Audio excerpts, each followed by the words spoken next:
فضربنا تو تھپکا ہم نے یا مارا ہم نے. جیسے مائیں تھپکاتی ہیں نا بچوں کو، ایسے ہی اللہ تعالیٰ نے ان کو تھپکایا. علی آذانہم، ان کے کانوں پر، یعنی کانوں کے پاس جو یہ ایریا ہے اس جگہ پر تھوڑا سا تھپکایا. جیسے عموماً ماں سلاتی ہے بچے کو تو ایسے یہاں تھپکا رہی ہوتی ہے. فی الکہف، غار میں، سنین عددا، کئی سال، یعنی کئی ایک تعداد میں اللہ تعالیٰ نے غار میں انہیں کئی سال تک سلائے رکھا. یہاں یہ بات نہیں بتائی گئی کہ کتنے سال تک انہیں نیند کی حالت میں رکھا گیا. اب انہوں نے دعا کیا مانگی تھی؟ اللہ تعالیٰ اپنے پاس سے رحمت عطا کر، اور ہمیں گائیڈنس چاہیے. تو ان کی دعا کی قبولیت کا نتیجہ تھا کہ اللہ نے ان کو سلا کر حکومت کے ظلم سے نجات دی. ایکچولی یہ غار میں جیسے ہی داخل ہوئے، ظاہر ہے ایک بہت بڑے اسٹریس سے گزرے تھے، بہت بڑا ڈیسیشن انہوں نے لیا تھا. آرام کرنے کی خاطر وہاں لیٹ گئے تو اللہ تعالیٰ نے انہیں طویل مدت تک کے لیے سلا دیا. کبھی کسی ڈپریشن کے ٹائم پر آپ کو نیند آ جاتی ہے، کیا محسوس ہوتا ہے؟ ریلیکس ہو گئے. امانۃ نعاسہ کے بارے میں بھی ہم نے پڑھا ہے الحمدللہ، جب جہاد میں مومنوں کو سلا دیا گیا تھا اور اس نیند سے ان کو فریش کیا گیا. یہاں آپ دیکھیے تو کافی لمبی نیند سلائے گئے، کیونکہ چھوٹی نیند سے کام نہیں ہونا تھا، ایک لمبی نیند کی ضرورت تھی. اللہ تعالیٰ نے ان کو سلا دیا. اور ویسے بھی آپ دیکھیے جب کوئی انسان سو جاتا ہے بس پھر بے فکرہ ہو جاتا ہے. تو اللہ تعالیٰ نے ان کو طویل مدت تک سلا دیا اور حکومت کے ظلم اور تشدد سے انہیں نجات دلائی. یہ ایسی نیند تھی کہ ان کو کچھ پتہ نہیں تھا، کچھ پتہ نہیں تھا، بہت گہری نیند سو رہے تھے. ثم پھر بعثناہم، اٹھایا ہم نے ان کو. بعثناہم کا جو لفظ ہے موت اور نیند دونوں سے اٹھنے کے لیے آتا ہے، اور یہاں نیند سے جاگنے کے لیے آیا ہے. پھر اٹھایا ہم نے ان کو، لنعلم، تاکہ ہم جان لیں، یعنی اللہ تعالیٰ جان لیں. دیکھیں اللہ تعالیٰ تو ہر چیز جانتے ہیں، مراد لوگوں کو مشاہدہ کروانا ہے. لنعلم، تاکہ ہم جان لیں، ای الحزبین، کون سا دو گروہوں میں سے، احصا، زیادہ یاد رکھنے والا ہے، لما لبثوا، واسطے اس کے جو وہ ٹھہرے رہے، امدن، مدت کو. یہاں حزبین کی 3 مرادیں ہیں. پہلی مراد کہ یہ اختلاف کرنے والے لوگ یا تو اسی دور کے تھے کہ جن کے درمیان ان اصحاب کہف کے بارے میں اختلاف ہوا تھا. یعنی اصحاب کہف جس ٹائم پر سو کر اٹھے تھے اس ٹائم کے لوگوں کے درمیان اختلاف ہو گیا تھا. کچھ لوگ کہہ رہے تھے کہ یہ مر چکے تھے زندہ ہوئے ہیں، کچھ کہتے تھے یہ سو کر اٹھے ہیں. بہت ساری کنفیوژن ان کے درمیان تھی. حزبین سے پہلی مراد اختلاف کرنے والے لوگ ہیں، یا تو اسی دور کے لوگ تھے جن کے درمیان ان کے بارے میں، کن کے بارے میں، اصحاب کہف کے بارے میں اختلاف ہوا. اور اختلاف یہ ہو گیا تھا کہ یہ مر گئے تھے اور اب جاگے ہیں، یعنی اللہ تعالیٰ نے مردوں کو اٹھایا ہے، یا یہ سوئے تھے اور جاگے ہیں. تو 2 گروپس بن گئے تھے. دوسری مراد اصحاب کہف کے ہی 2 گروہ بن گئے تھے. ایک کہتا تھا کہ ہم اتنا عرصہ سوئے ہیں، اور دوسرا اس کی نفی کرتا. حزبین سے مراد کون ہے؟ اصحاب کہف میں ہی 2 گروہ بن گئے تھے. ایک گروپ کہتا تھا ہم اتنا سوئے ہیں، اور دوسرا گروپ اس کی نفی کرتا تھا. اور تیسری مراد عہد رسالت کے مومن اور کافر مراد ہے. یعنی نبی اکرم صلی اللہ علیہ وسلم کی رسالت کا جو ٹائم پیریڈ تھا اس ٹائم کے مومن اور کافر کے درمیان اختلاف ہو گیا تھا. کن کے بارے میں؟ اصحاب کہف کے بارے میں. ٹھیک ہے، تو پہلی چیز تو آپ یہ لکھیں گے کہ حزبین سے مراد کون ہے؟ اختلاف کرنے والے لوگ. ٹھیک ہے، اور obviously اختلاف جب ہوتا ہے تو 2 گروپس بنتے ہیں، یا تو یہ اسی دور کے لوگ تھے، یا یہ اصحاب کہف میں ہی 2 گروپس بن گئے. ٹھیک ہے، یا پھر یہ رسول اللہ صلی اللہ علیہ وسلم کے زمانے کے مومن اور کافر تھے. وہ ڈسکس کر رہے تھے ان کے بارے میں. اور ڈسکشن کے درمیان اختلاف ہو رہا تھا. اب ڈسکشن ان کی مدت کو لے کر تھا کہ کتنا ٹائم یہ سوئے ہیں. آگے انشاءاللہ تعالیٰ قرآن پاک میں ان کے سونے کی مدت بتا دی جائے گی. ایکچولی یہ جیسے ہی جاگے تو ان کا آپس میں پہلا سوال یہ تھا کہ ہم کتنا سوئے ہیں. ایسا ہمارے ساتھ بھی ہوتا ہے. جب کبھی اچانک سے سو کر اٹھتے ہیں تو گھر والوں سے پوچھتے ہیں میں کتنا سو گئی. خود بھی اندازہ لگاتے ہیں اور ہمارا اندازہ بسا اوقات غلط بھی ہوتا ہے. ہمارے گھر والے کہتے ہیں آپ اتنا نہیں اتنا سو گئے ہیں. ٹھیک ہے. خیر، نحن ہم نقصو ہم بیان کرتے ہیں یا ہم سناتے ہیں علیہ کا آپ پر یعنی آپ صلی اللہ علیہ وسلم پر نبأہم ان کی خبر بالحق حق کے ساتھ. اب یہ جو آیت نمبر 12 ہے نا یہاں تک اصحاب کہف کا اجمالی ذکر تھا یعنی مختصراً ذکر تھا. آیت نمبر 13 جو ابھی ہم نے شروع کی ہے اس سے دوبارہ واقعہ شروع کیا جا رہا ہے. اللہ تعالیٰ فرماتے ہیں نحن نقص علیک نبأہم بالحق. اللہ تعالیٰ فرماتے ہیں کہ ہم اے رسول صلی اللہ علیہ وسلم آپ پر یہ واقعہ بالکل سچ سچ بیان کر رہے ہیں. یہ واقعہ جیسے وقوع پذیر ہوا تھا بالکل ویسے ہی ہم آپ کو بذریعہ وحی بتا رہے ہیں. انہم بے شک وہ فتیتن چند نوجوان تھے آمنو جو ایمان لائے بربہم اپنے رب کے ساتھ وزدناہم اور زیادہ دی تھی ہم نے ان کو ہدا ہدایت. وہ چند نوجوان تھے اللہ نے ان کے ایمان کو بڑھا دیا تھا. وزدناہم ہدا اس سے مراد ہے کہ اپنے ایمان پر یہ ڈٹ گئے تھے جس کا اظہار اگلی آیت میں نوجوان کر بھی رہے ہیں. انہیں اپنی زبان سے کفر و شرک کا کلمہ کہنا اس قدر دشوار تھا کہ انہوں نے ایسی بات کہنے پر اپنا گھر بار، اپنا کاروبار، اپنی عیش و عشرت والی زندگی چھوڑنے کو ترجیح دی اور سوسائٹی کی نظروں سے روپوش ہو گئے، چلے گئے. جو اللہ پر ایمان لاتا ہے تو اللہ تعالیٰ اس کی ہدایت میں بڑھوتری کرتا ہے. جیسے کہ یہاں اللہ سبحانہ تعالیٰ فرماتے ہیں آمنو بربہم جو ایمان لائے تھے اپنے رب کے ساتھ وزدناہم ہدا ہم نے ان کی ہدایت میں بڑھوتری کر دی. ہدایت ایک ساقط اور جامع چیز نہیں ہے، یہ گھٹتی بڑھتی ہے. جب کبھی کوئی شخص اللہ کی نافرمانی کی حالت میں ہو تو ہدایت اور ایمان کا لیول نیچے جاتا ہے. جیسے ہی اگر آپ اللہ تعالیٰ کی فرما برداری کریں تو آپ کا ایمان اور آپ کی ہدایت کا لیول بڑھتا جاتا ہے. ہدایت کے لیولز ہوتے ہیں، جس کی جتنی تڑپ ہے ہدایت کو لے کر اس کو اتنی ہی ہدایت ملتی ہے. زیادہ ہدایت پانے کے لیے زیادہ محنت اور کوشش کرنی ہوگی. اللہ تعالیٰ سے ہدایت طلب کرنی ہوگی کیونکہ یہ دنیا کی واحد چیز ہے جو بن مانگے نہیں ملتی. یا تو آپ اپنے لیے مانگیں یا کوئی آپ کے لیے مانگے تو آپ کو ہدایت ملے گی. جیسے کہ اس کا اہتمام نماز میں بھی ہم سے دن میں کئی بار کروایا گیا. جب ہم کہتے ہیں سورۃ الفاتحہ میں اہدنا الصراط المستقیم، بہت ضروری ہے ہدایت کا مانگنا.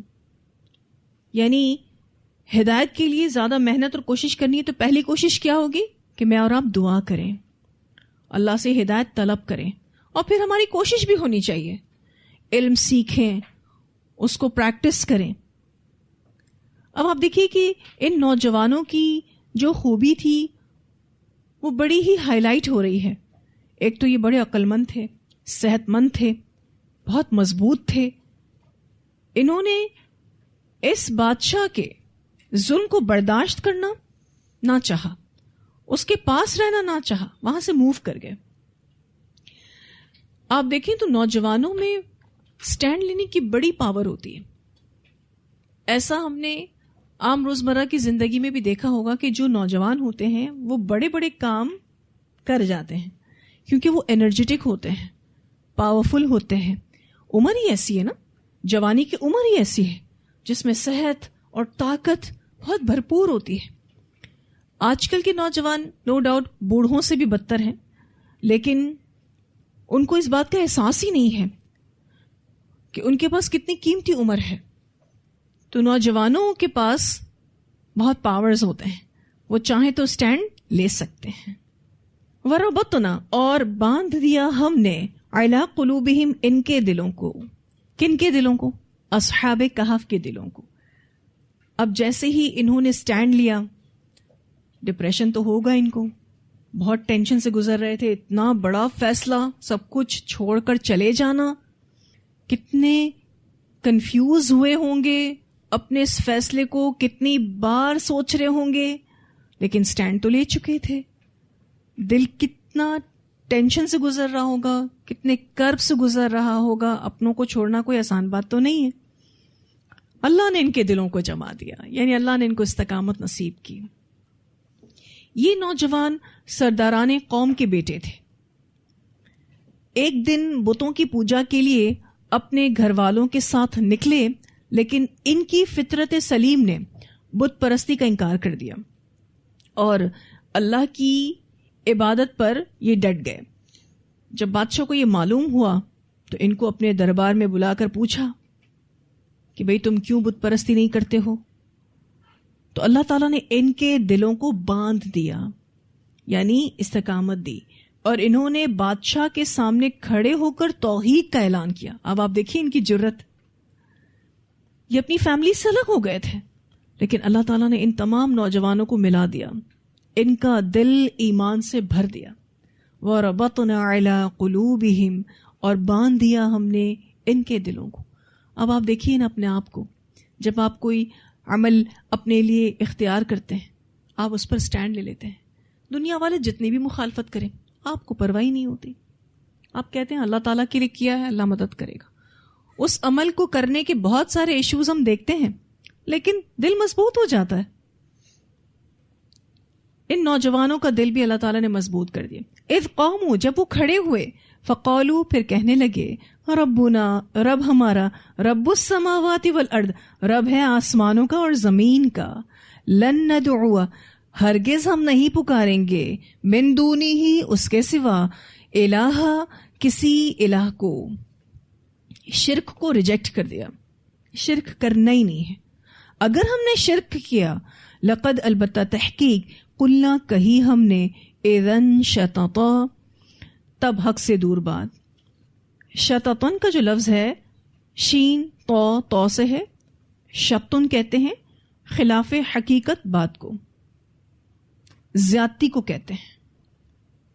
ویسے اس کا لفظی معنی ہوتا ہے دریا کا کنارہ جو پانی سے دور ہوتا ہے. اب ان نوجوانوں نے علی الاعلان کہا کہ ہم اللہ کو چھوڑ کر بتوں کی پوجا نہیں کریں گے. اچھا، ایسا حضرت ابراہیم علیہ السلام نے نمرود کے دربار میں کہا تھا. وہ تو نبی تھے، یہ تو عام نوجوان ہیں. بعض دفعہ ہم دین کے لیے سٹینڈ لینے میں کیا کہتے ہیں، اچھا انبیاء نے سٹینڈ لیے، وہ تو انبیاء تھے، ان جیسا عمل ہم تھوڑی نہ کر سکتے ہیں. اب بتائیے یہ عمل کن کا ہے؟ تو عام لوگوں کا عمل ہے. عام لوگوں نے دین کے لیے سٹینڈ لیا. ایکچولی جو دقیانوس بادشاہ تھا، اس نے ایک میلہ رکھا تھا. ایئرلی بیسس پر ان کا ایک ایونٹ ہوتا تھا جس میں یہ بچے بھی گئے تھے. اس میلے میں وہ اپنے بتوں کی پوجا پاٹ کرتے. باقاعدہ یہ میلہ ایک طرح سے ان کا مذہبی میلہ تھا، اور ان کے نام پر جانوروں کو ذبح کیا کرتے تھے.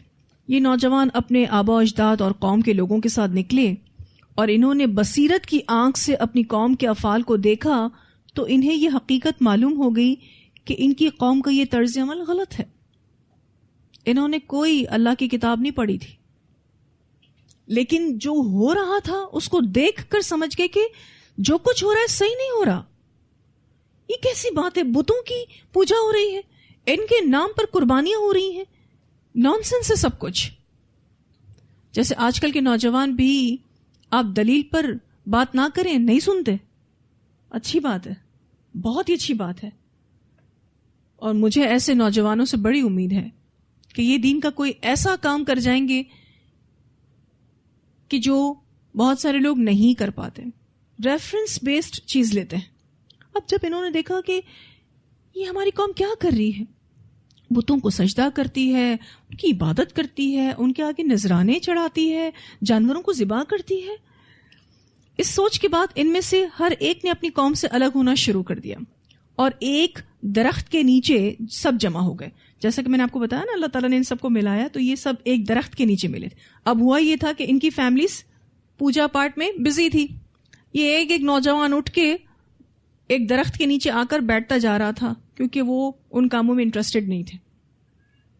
وہاں ان سب کی ملاقات ہوئی. ایسا ہوتا ہے نا، کبھی آپ کسی دعوت میں جاتے ہیں، وہاں کچھ غلط ہو رہا ہوتا ہے، اچھا آپ الگ تھلگ ایک میز پر چپ چاپ بیٹھے ہوتے ہیں، تو کوئی دوسرا بھی آتا ہے، آپ کا ہم خیال، اچھا جی آپ کی بات چیت ہو گئی، ٹھیک ہے نا، ملاقات کے ساتھ ساتھ بات چیت بھی ہو جاتی ہے، اور پھر ایک دوسرے کا فون نمبر بھی لے لیتے ہیں اور کہتے ہیں جی ایسا لگ رہا ہے کہ ہم اچھے دوست ہیں. ایگزیکٹلی یہی چیز ان کے ساتھ ہوئی تھی. ایک اللہ سے جڑنے کی وجہ سے اللہ نے ان کے دل میں محبت ڈال دی، ایک دوسرے کے لیے محبت ڈال دی. اللہ نے ان کے دل ایمان سے بھر دیے. انہوں نے کہا لن ندعو من دونہ الہ، ہم اللہ کو چھوڑ کر کسی دوسرے الہ کو پکارے، ایسا ہو ہی نہیں سکتا. اگر ہم نے ایسا کیا لقد قلنا اذا شططا، تو پھر ہم زیادتی والی بات کریں گے، پھر ہم غلط کریں گے. ہاؤلاء، یہ لوگ، قومنا، ہماری قوم، اتخذوا، انہوں نے بنا لیے ہیں، من دونہ، اس کے سوا یعنی اللہ کے سوا، آلہہ، کچھ الہ، کچھ معبود. ہماری قوم کو کیا ہو گیا ہے، دوسرے معبودوں کو پوج رہی ہے اللہ کو چھوڑ کر. لولا، کیوں نہیں، یاتون، وہ لائے، علیہم، ان پر یعنی ان عقائد پر، اس شرک پر، بسلطان بین، کوئی واضح دلیل. ان نوجوانوں نے آپس میں ڈسکشن شروع کیا کیونکہ اب یہ لوگ بہت بڑا ڈیسیشن لینے والے تھے. آپس میں بات کر رہے تھے کہ ہماری قوم کے لوگوں کو کیا ہو گیا ہے، یہ بتوں کی پوجا کرتے ہیں، اپنے اس عمل پر یہ کوئی واضح دلیل کیوں نہیں دیتے. ایکچولی شیطان ان کو بہکانے لگا تھا کہ اس طرح سے اپنی فیملی کو چھوڑ کر جاؤ گے، پھر تمہارا کیا بنے گا. اگر توحید پر ہی عمل کرنا ہے تو یہیں پر بیٹھے بیٹھے چھپ چھپا کر عمل کرتے رہو، دیکھو پریشان ہو جاؤ گے، سٹینڈ لینے کی کیا ضرورت ہے. لیکن یہ باتیں کر کے اصحاب کہف خود کو مطمئن کر رہے ہیں، خود کو ریلیکس کر رہے ہیں کہ ہم اس عمل کو کیسے فالو کر سکتے ہیں، اس کی تو کوئی دلیل ہی نہیں ہے. اور دین بغیر دلیل اور حجت کے ثابت نہیں ہوتا. آج جو لوگ بے دلیل باتیں لے لیتے ہیں، سمجھ میں ہی نہیں آتا کیوں لیتے ہیں. دین بغیر دلیل اور حجت کے ثابت نہیں ہوتا، کیونکہ دین حقیقت ہے اور حقیقت کبھی بھی بغیر دلیل کے نہیں ہوتی. فمن، تو کون، اظلم، زیادہ بڑا ظالم ہے، ممن افترا، اس سے جو گھڑ لے، علی اللہ، اللہ پر، کذباً، جھوٹ. اب یہ اپنے آپ کو ریلیکس کر رہے ہیں کہ پھر اس شخص سے بڑا ظالم کون ہو سکتا ہے جو اللہ پر جھوٹ باندھے. وَإِذِ اعْتَزَلْتُمُوهُمْ، اور جب چھوڑ دیا تم نے ان کو، اب تم نے چھوڑنے کا جب فیصلہ ہی کر لیا ہے. اعْتَزَلْتُمُوهُمْ کا جو لفظ ہے عزل سے ہے، عزل کا معنی الگ ہونا. چھوڑ دیا، الگ ہو گئے، تم یعنی غار والے، ان سے یعنی قوم کے لوگوں سے، اپنے گھر والوں سے. چھوڑ دیا تم غار والوں نے ان کو، کن کو، قوم کے لوگوں کو، اپنے گھر والوں کو. ابھی بھی یہ آپس میں ایک دوسرے سے بات کر رہے ہیں کہ اب تم ان کو چھوڑنے کا فیصلہ کر ہی چکے ہو یا تم ان کو چھوڑ ہی چکے ہو.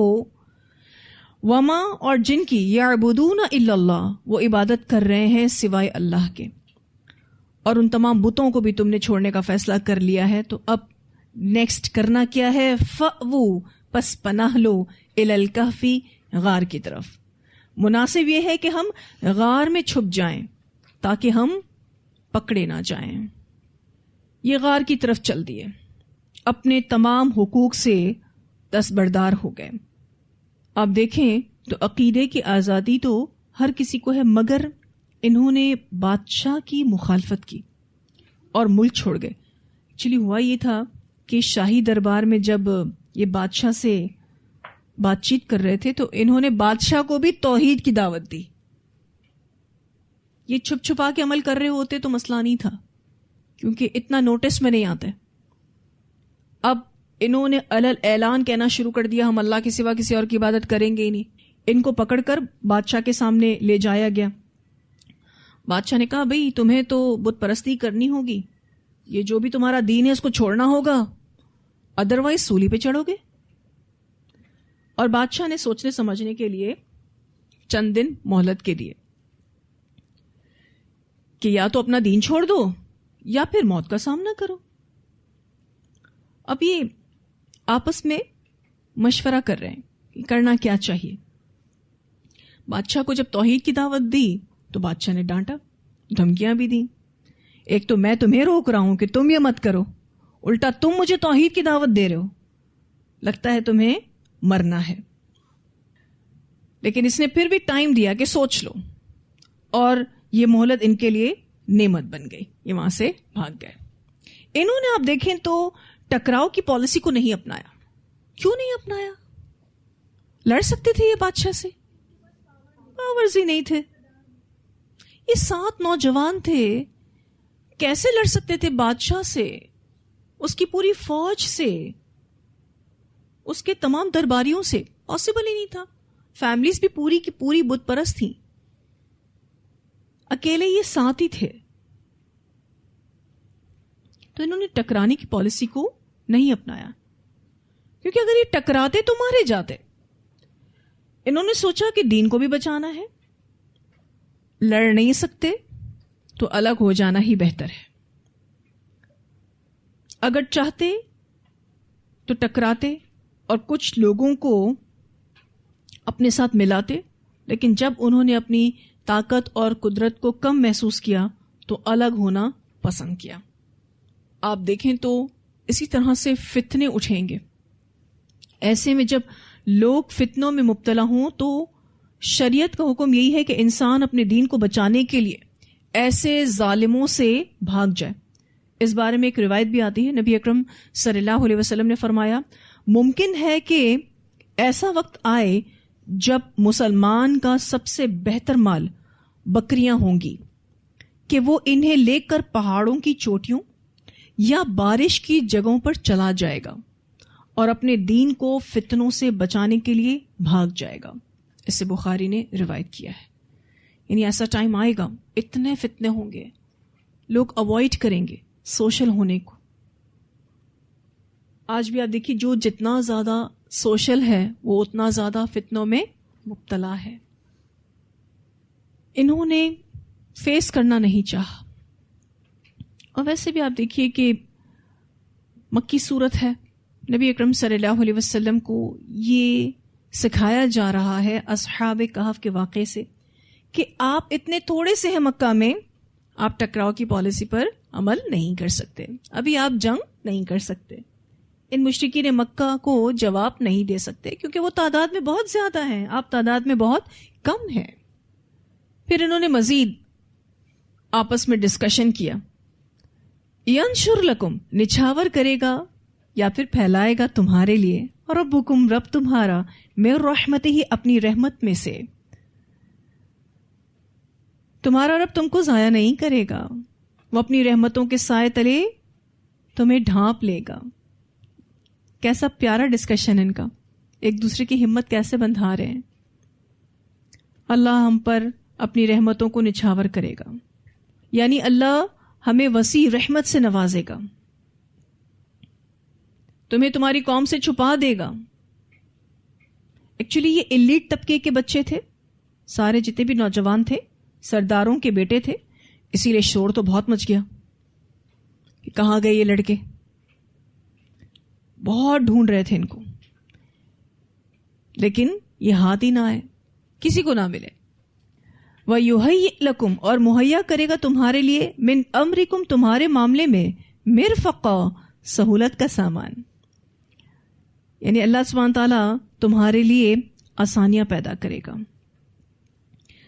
مرفق کا جو لفظ ہے را فا قوف سے ہے. ویسے مرفق کوہنی کو کہتے ہیں. ٹھیک ہے, مراد وہ ذریعہ جس سے فائدہ ہو. تو یہ آپس میں ڈسکشن کر رہے ہیں کہ اللہ تعالیٰ ضرور ہمارے لیے سہولت کا سامان پیدا کرے گا, وہ ذریعہ پیدا کرے گا جس سے ہم کو فائدہ ہوگا, اللہ ہمارے حال درست کر دے گا, اللہ ہمارے معاملات میں نرمی اور سہولت پیدا کرے گا. اس سے مراد انہوں نے یہ لی تھی کہ اللہ ہمیں کھانا پینا عطا کرے گا, دشمنوں سے نجات دے گا. اور آپ دیکھیں بادشاہ ان کو ڈھونڈ نہیں پایا, ان کی تلاش میں یہ اندھے ہو گئے, نظر ہی نہیں ہے. ایسا ہو گیا تھا کہ ان 7 نوجوانوں کو زمین نگل گئی یا آسمان کھا گیا, گئے کہاں؟ اور آپ سوچ سکتے ہوں گے کہ بادشاہ نے کتنا زور لگایا ہوگا ان کو ڈھونڈنے کے لیے, لیکن یہ ان کو ڈھونڈ نہیں پائے. ہمارے سامنے مثال نبی اکرم صلی اللہ علیہ وسلم کی ہجرت کی ہے. رسول اللہ صلی اللہ علیہ وسلم قریش مکہ کے سامنے سے نکلے, لیکن ان کو نظر نہیں آئے. اللہ تعالیٰ کی مدد کیسی تھی. ایون جب غار ثور میں پناہ لی تو یہ مشرکین اتنے قریب آ گئے تھے کہ ابو بکر ان کے پیروں کو دیکھ رہے تھے, لیکن وہ آپ صلی اللہ علیہ وسلم کو اور حضرت ابو بکر صدیق کو ڈھونڈ نہ سکے. اتنا قریب آ کر بھی نہ ڈھونڈ سکے. پھر آپ دیکھیے کہ اصحاب کہف کا چلے جانا سب لوگوں کے لیے تبلیغ بن گیا. یہ نہ جاتے, یہ چھپ کر عمل کرتے رہتے, لیکن یہ جو چلے گئے نا, یہ جو شور مچ گیا کہ یہ گئے کیوں, ہر کسی نے اس کو ڈسکس کیا, تو پتا چلا کہ ایک اللہ کی عبادت کرنے کی اجازت ان کو نہیں ملی تو یہ چلے گئے. تو تبلیغ بھی ہو گئی. بعض دفعہ آپ کسی جگہ سے اٹھ کر چلے جاتے ہیں, کچھ ٹھیک نہیں ہو رہا ہوتا, تو آپ کا چلے جانا بھی کیا ہے, تبلیغ ہے. لیکن اس میں حکمت بہت ضروری ہے. تو یاد رکھیے گا, جب تک ہم قربانی نہیں کریں گے ہمیں رحمتوں کا حصول نہیں ہوگا. دنیا میں بھی جب تک ہم قربانی نہیں کرتے کچھ بھی حاصل نہیں کر سکتے. دینے والے ہی پانے والے ہوتے ہیں. اگر ہم زمین میں دانہ نہ ڈالیں, گاڑی میں پیٹرول نہ ڈالیں, تو کیا زمین سے کھیت اگیں گے, سبزہ اگے گا, گاڑی چلے گی؟ نہیں. دنیا میں بھی کچھ پانے کے لیے ہم کھوتے ہیں. تو جو بھی دین کے لیے سیکریفائس کرے گا وہ اس کی برکتیں ضرور دیکھے گا. مثال ہمارے سامنے ابراہیم علیہ السلام کی ہے. پہلے آزمائے گئے اور خوب آزمائے گئے, اللہ تعالیٰ سے دعائیں کی انہوں نے, پھر اللہ نے آسانی کی, اللہ تعالیٰ نے صالح اولاد عطا فرمائی, ان کو امام بنایا, لیکن پہلے تو اللہ نے خوب آزمایا. کیسی کیسی آزمائشیں ہوئی حضرت ابراہیم علیہ السلام کی, لیکن مسکراتے چہرے کے ساتھ ان آزمائشوں سے گزرتے رہے. اللہ سبحانہ تعالیٰ کی ان آزمائشوں میں پورے اترے. تو یہ جو اصحاب کہف ہیں یہ کتنے ہوپ فل ہیں کہ اگر ہم نے دین کے لیے کسی چیز کو چھوڑا ہے تو ہمارا برا نہیں ہوگا. ینشر لکم ربکم من رحمتہ ویہیئ لکم من امرکم مرفقا وتری الشمس, اور تم دیکھتے سورج کو, اذا طلعت, جب وہ طلوع ہوتا, تزاوروا, کہ وہ بچ جاتا, عن کہفہم, ان کے غار سے. اب یہاں پر غار کا محل وقوع بتایا جا رہا ہے. یوں سمجھ لیجئے کہ ان کے لیے آسانی شروع ہو گئی. اللہ تعالیٰ فرماتے ہیں اور تم دیکھتے سورج کو جب وہ طلوع ہوتا کہ وہ بچ جاتا ان کے غار سے. یہ جو تزاورو کا لفظ ہے اس کے ساتھ عین کا صلہ ہے. اگر آپ ان دونوں لفظوں کو بریکٹ میں کر لیں, تزاور عین کا معنی ہوتا ہے ملاقات نہ کرنا, گریز کرنا. ویسے تزاورو کا لفظ زا واو اور را سے ہے, معنی سینے کا ایک طرف جھکانا, یعنی جھکاؤ کو کہتے ہیں. اگر آپ صرف تزاورو کا لفظ لیں تو اس کا مطلب ملاقات کرنا, کیونکہ زیارت کا لفظ بھی اسی سے آتا ہے. ٹھیک ہے, لیکن تزاور عن ملاقات نہ کرنا، گریز کرنا. اب جب سورج طلوع ہوتا تو وہ بچ جاتا تھا ان کے غار سے. ذات الیمین دائیں جانب، یعنی دائیں جانب کی طرف سے وہ کترا جاتا تھا، بچ کر چلا جاتا تھا، گریز کرتا تھا. وَإِذَا اور جب غربت غروب ہوتا ہے، تقرضهم کترا جاتا ہے ان کو، ذات الشمالی بائیں جانب سے. اب سورج ان سے ملاقات نہیں کرتا تھا. غار کا منہ شمال یا جنوب کی طرف تھا. ان کو گرمی سے بچانے کے لیے اللہ نے خاص ٹھکانہ دیا، اللہ نے خاص رحمت کی. بعض مفسرین نے یہ معنی کیا ہے کہ جب سورج نکلتا تو کترا جاتا اور جب ڈوبتا تو تھوڑی سی روشنی چلی جاتی، کیونکہ سورج کی روشنی زندگی کے لیے ضروری ہے. لیکن جو صبح کا ٹائم ہوتا ہے اس وقت کا سورج بہت گرم ہوتا ہے، وہ دھوپ زیادہ گرم ہوتی ہے، لیکن شام کی دھوپ ٹھنڈی ہوتی ہے. دھوپ تو جاتی تھی، ڈائریکٹلی ان کے جسموں پر نہیں پڑتی تھی، لیکن غار کے اندر داخل ہوتی تھی تاکہ سورج کی روشنی سے جراثیم وغیرہ ختم ہو جائیں. تو دھوپ صبح اور شام اس غار میں داخل ہوتی تھی لیکن ان کے جسموں پر نہیں پڑتی تھی. ٹھیک ہے، یہ دوسرے مفسرین کہتے ہیں.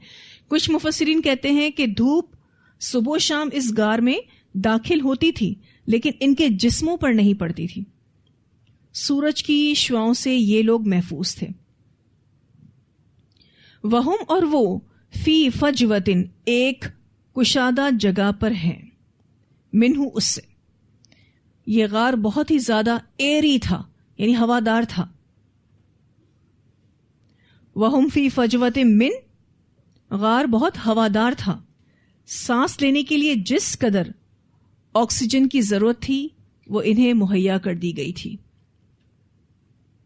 ایک تو اللہ تعالیٰ نے غار میں پناہ دے کر دشمنوں سے بچایا، پھر ان کے جسموں کو اللہ تعالیٰ نے سردی گرمی سے بچایا، اور بہترین ہوا آ رہی تھی، آکسیجن ان کو پراپر مل رہی تھی.